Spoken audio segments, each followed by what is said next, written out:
promised, our Bob Vail caught up with Niagara legend Frank Layden at the Gallagher Center. I'm Bob Vail here at the Taps Gallagher Center with Niagara icon Frank Layden. Frank, thanks so much for talking with us today. Thank you very much, Bob. I'm not sure what an icon is, though. What is that? Do I owe you money? No, not this time. I think you're okay.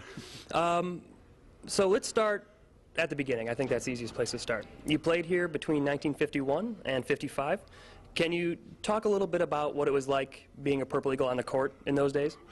Well, first of all, I wasn't sure about coming to Niagara. I was from Brooklyn, New York, and I intended to go to Long Island University. I signed a letter of intent with them when suddenly the scandal came along with all the gambling and what have you.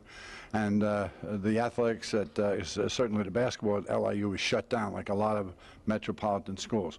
So at the last minute, I scrambled, and I got a chance to come here. Niagara had shown some interest in me.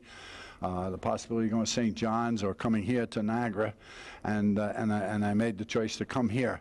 So when I got here, I wasn't real familiar with the program, or I'd heard about Zeke and Nicola and the great Taps Gallagher, but other than that, I didn't know what I was stepping into. But it turned out that it was a great fit for me. It was the greatest thing that ever happened in my life. What made it such a great fit?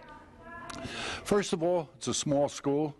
We got to know everybody. It wasn't just the athletes, but it was all the students. I roomed the first 2 years with ball players, but then after that I was with non-ball players, and they remain my friends for life.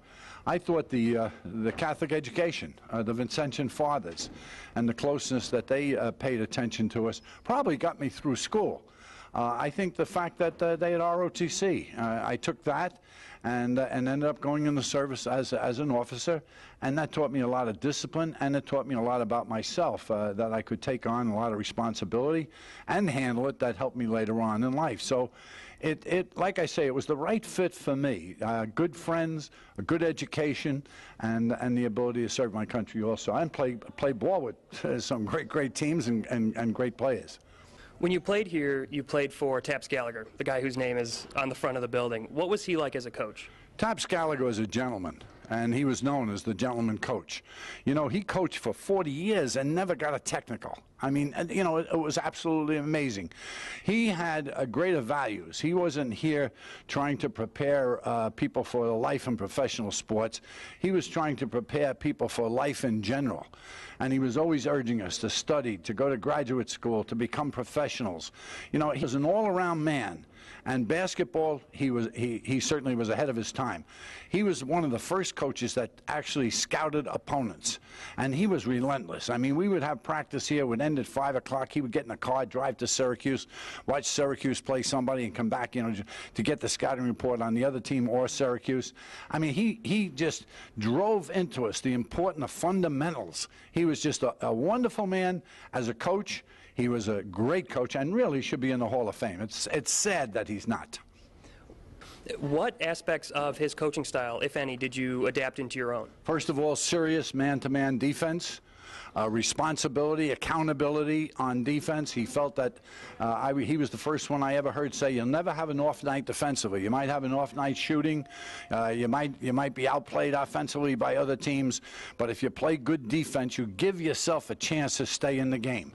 So my philosophy was to build on good man-to-man defense. We spread it out a little more. We probably took more chances than when he coached. He was probably a little more conservative than I was, but I'd say the basics, also drilling. He said, it isn't about 5 playing against 5. It's breaking the game down and learning the skills one upon one. And that's how we learn. We used to start all practices out by playing 1 against 1, then 2 against 2, 3 against 3, 4 against 4, and then 5 against 5. And also scouting the opponents, trying to take something away from the opponent. He says, you go into a game and you take 3 things away from the opponent, you're giving yourself a chance to win. And I think his scouting taught me how important scouting was. Your teams didn't do, with the emphasis on defense, your teams didn't do poorly offensively because, well, you had a player named Calvin Murphy. What was he like as a player from a coach's perspective? Well, you know what? Calvin Murphy was such a great athlete, and he loved to play, and he loved to practice, you know, and he was so skilled that he made everyone around him better because he was the focal point on everybody else's defense. But the thing about Calvin Murphy, I'll never forget the first game. We were playing Syracuse. I think we played I don't know, Mercyhurst or something in the first game, and then the second game was Syracuse, Indiana, right in then it was called the Student Center, the Gallagher Center, and he scored something like 68 points.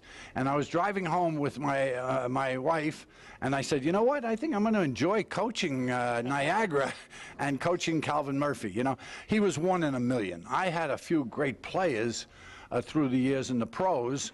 But Calvin Murphy was one of those guys that when you walked out on the floor, you were winning by being ahead 30-0.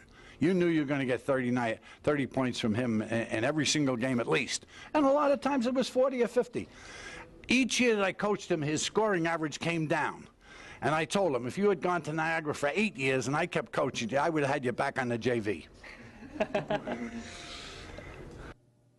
Well, Frank Layden is a talker, and we've got more to get to. So part 2 with Bob Vail is next here.